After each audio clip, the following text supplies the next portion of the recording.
Kottaa nyaadhaa. Kottaa nyaadhaa. Warri nyaachuu barbaadan.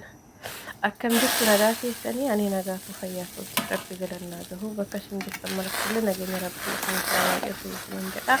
Warroonni bituu gargaarsa laayikii sabiskiraaybii sheerii naa gochuun isin jaajatiina wal haa jajjabeessinuu isin jedha. Jammara irratti namni nyaata akkanaa danda'u nyaata hunda nama danda'u jira nyaanni keessattuu akkasitti hojjechuu isa ta'uu hin taane biddeena tafashuu jechuudha.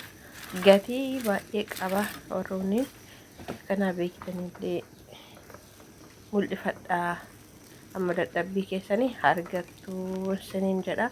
Maaliif araboonni wanna akka kanaa jaallatu jechuudha. Irra guddeessa wanna kanaa fi biisaa jaallatu.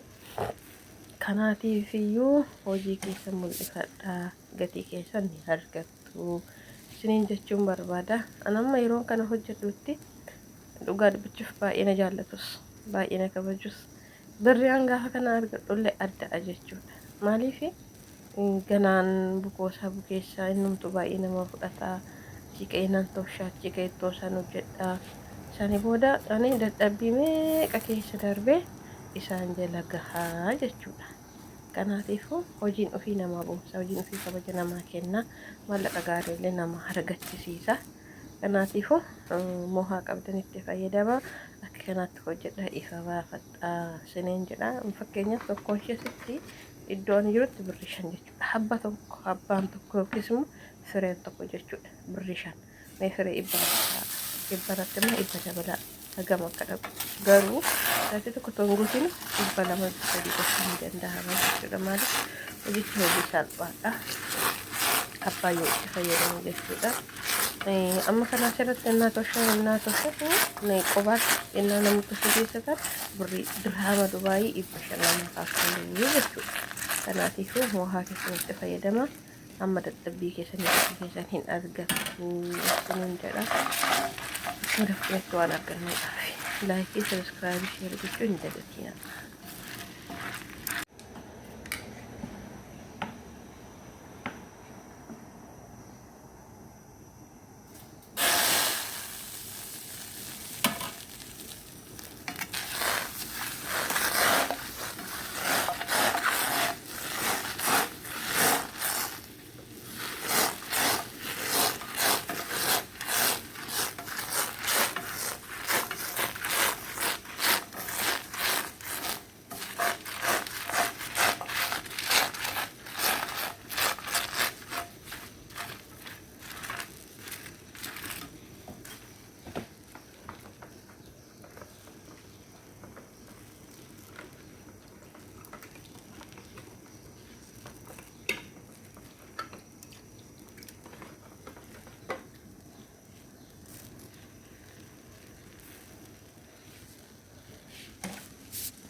Bismillah erga akkanatti toshee xumuree booda baay'een tosha'eera jechuudha.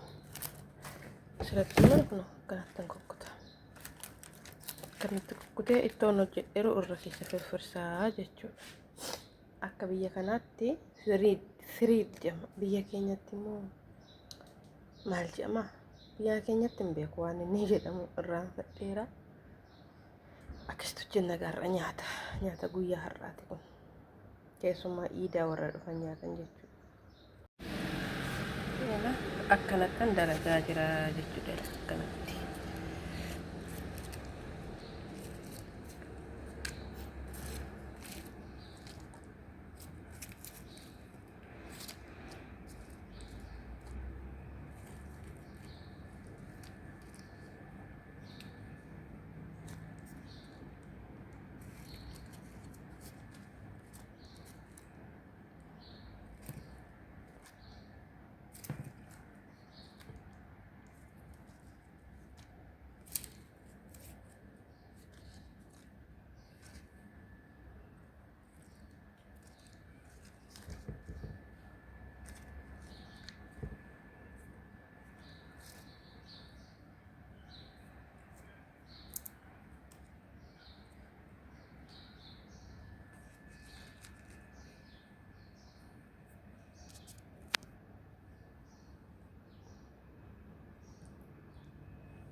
Akkas kun dhumni nyaata kiyya kana fakkaataa jechuudha.